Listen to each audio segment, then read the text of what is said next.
बहुजनों के सभी महापुरुषों को विनम्र अभिवादन करता हूँ। लगातार 90 दिन से यहाँ बैठे हुए बौद्ध भिक्षुओं को मैं वंदन करता हूँ।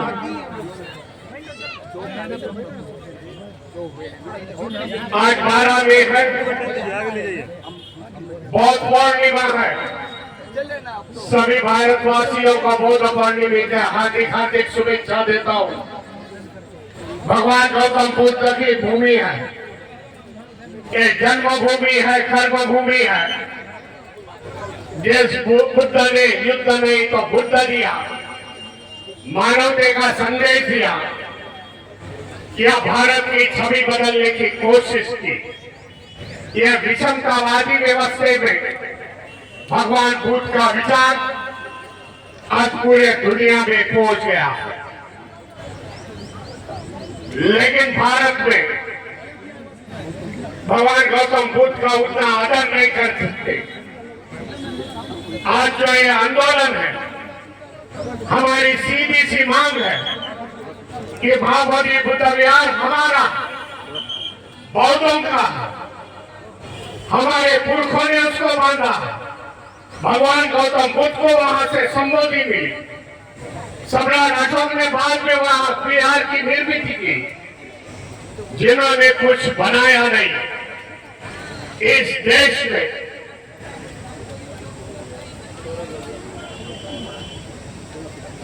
जिन लोगों ने देश में कुछ बनाया नहीं, वो आज कब्जेदार बन गए हैं। ये सोचना पड़ेगा, ये देश को किसने दिया है? ये देश को देने वाले हमारे पुरख है, बौद्ध धर्म के पुरख है। जैन समाज ने इस देश को दिया है, मुस्लिमों ने दिया है, यहाँ की निर्मित की है। लेकिन जो यज्ञ में बैठे, जो पूजा पाठ में बैठे, गाय भैंस की हत्या की, उन्होंने बौद्ध धर्म लुप्त होने के बाद हमारे पवित्र स्थानों पर कब्जा कर दिया। आज कहते हैं ये हमारी है, लेकिन उनको बताना चाहता हूं, देश का बौद्धवासी आज जागरूक हुआ। हम संख्या में अभी कम नहीं है, हम करोड़ों में इस देश में है और जागरूक समाज हमारी धरोहर ढूंढ रहा है। इतिहास है, सम्राट अशोक और उसके बाद के आने वाले राजों ने जो बौद्ध धर्मीय थे, उन्होंने विरासत यहाँ खड़ी कर दी। जो आज नेशनल हेरिटेज है, इंटरनेशनल हेरिटेज है, जिसको देखने के लिए देश में विदेशों से लोग आते हैं। उसकी संख्या 60%, 60% लोग जब विदेशों से आते हैं, तब हमारे को फॉरेन मनी मिलता है, विदेशी चलन मिलता है।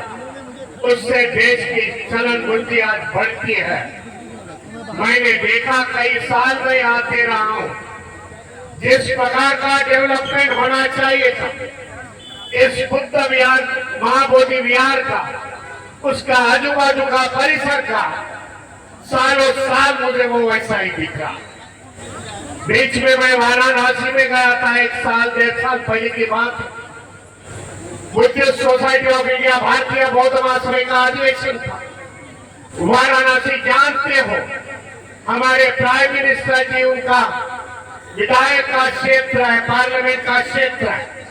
तब मैंने बात रखी वहां, जो प्राइम मिनिस्टर यहाँ के रिप्रेजेंटेशन करते हैं कि वाराणसी से क्या उसकी हालत देखने के लिए विदेशों से लोग आते हैं, लेकिन सड़कें बराबर नहीं, गटारों की संख्या बड़ा, गटारे उगड़ी है, खुली गटारे। इस प्रकार से हमारी क्या प्रतिमा पूरे दुनिया में जाती है, इसका ख्याल प्राइम मिनिस्टर ने करना चाहिए। भाई, गंगा साफ करने के लिए करोड़ों करोड़ों का रुपया देते हैं, लेकिन बौद्ध विरासत जहां, वहां पैसा नहीं देते। डर लगता है ये विरासत फिर से देखने भारत के लोग बौद्ध धर्म में आ जाए। आज हम लोग ने ये धम्म का मूवमेंट बाबा साहब ने हमें दिया, वो हमने सीमित नहीं रखा। आज 22 राज्यों में बुद्धिस्ट सोसाइटी ऑफ इंडिया काम कर रही है। कई समाज हम लोग ने जोड़ लिए हैं। कुशवाहा समाज है, गोरिया समाज है, अहिलवाड़ समाज है, जिनकी संख्या आज करोड़ों में है। इसी कारण देश में जो जनगणना होनी चाहिए थी, आज 5 साल हो गए कि जनगणना नहीं है। डरते हैं यहाँ की सरकार, डरते हैं यहाँ की व्यवस्था कि बौद्धों की संख्या बढ़ रही है। ये उनको डर है। आने वाले समय में सभी समाज बौद्ध बन जाएंगे। जो आज पढ़ा लिखा लोग हैं, जो वंचित समाज के शेड्यूल कास्ट के हैं, जो ओबीसी समाज के लोग हैं, जानते हैं इस व्यवस्था में रह के हमारा कोई भला नहीं हो सकता, हमारी कोई उन्नति नहीं हो सकती। सही मार्ग जो बाबा साहब ने हमें दिखाया है, भगवान गौतम बुद्ध का मार्ग, जो बाबा साहब की जीवनी की आखिरी क्रांति है। बाबा साहब ने उस समय कहा था, मेरा बचा हुआ जो जीवनी है, बाबा साहब जानते थे कि मेरी जीवनी ज्यादा समय तक नहीं बचेगी। इसी कारण बाबा साहब ने कहा था कि मेरा बचा हुआ जो जीवनी है, मैं बौद्ध धर्म का प्रचार और प्रसार करूंगा। लेकिन दुर्भाग्यपूर्ण है, बाबा साहब हमारे बीच में नहीं रहे।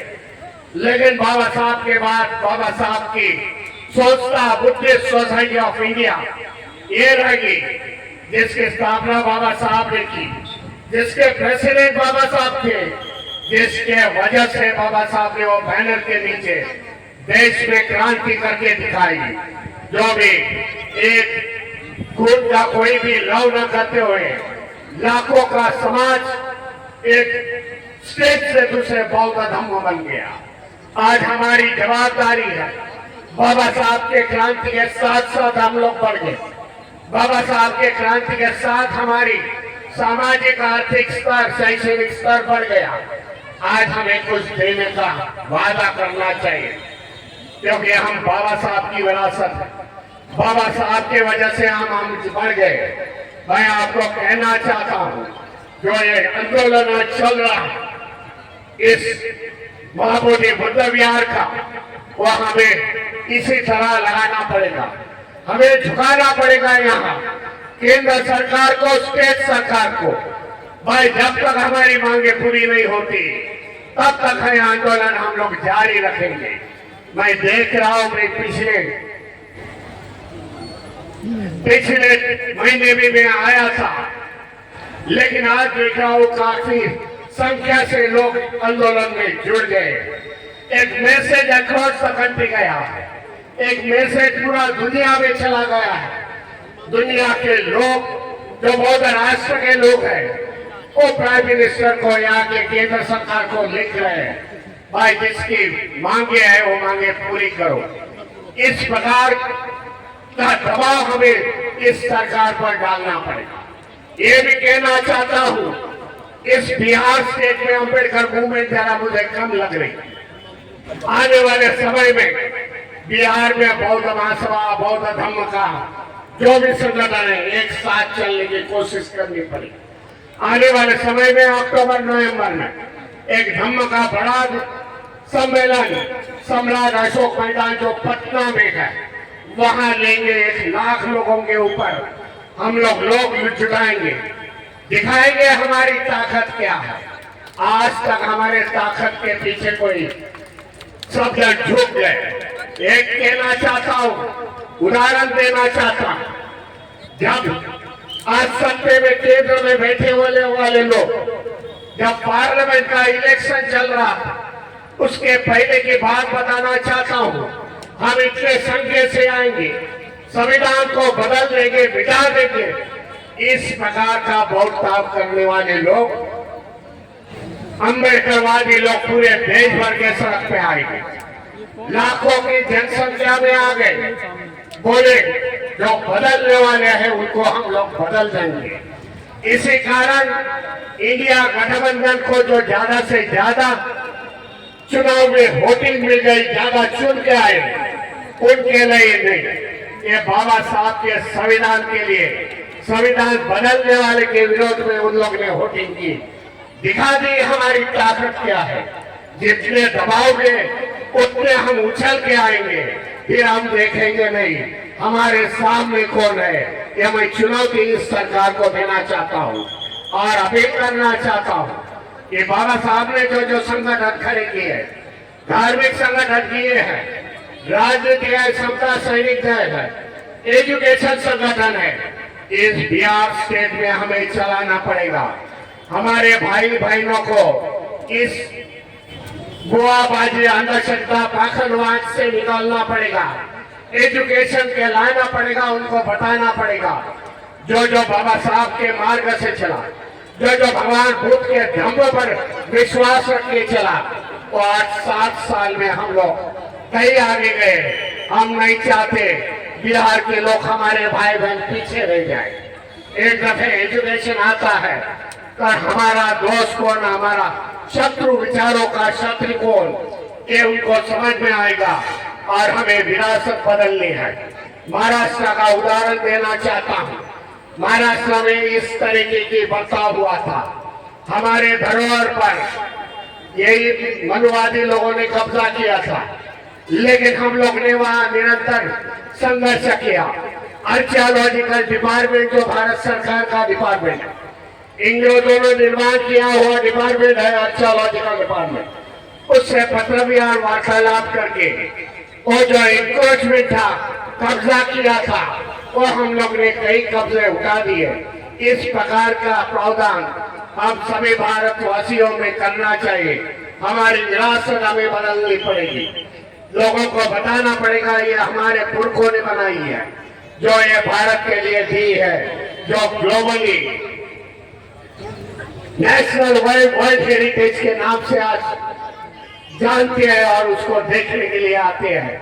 मैं आने वाले समय में सभी बौद्ध भिक्षुओं को धन्यवाद देता हूँ। इतनी बड़ी धूप में लगातार वो बैठे हुए हैं एक मकसद के साथ। मैं बताना चाहता हूँ आपके साथ भारतीय जनता है जो आपके साथ है। हम लड़ेंगे और जीतेंगे, मैसेज देना चाहता हूँ। नमो बुद्धाय, जय भीम, जय संविधान।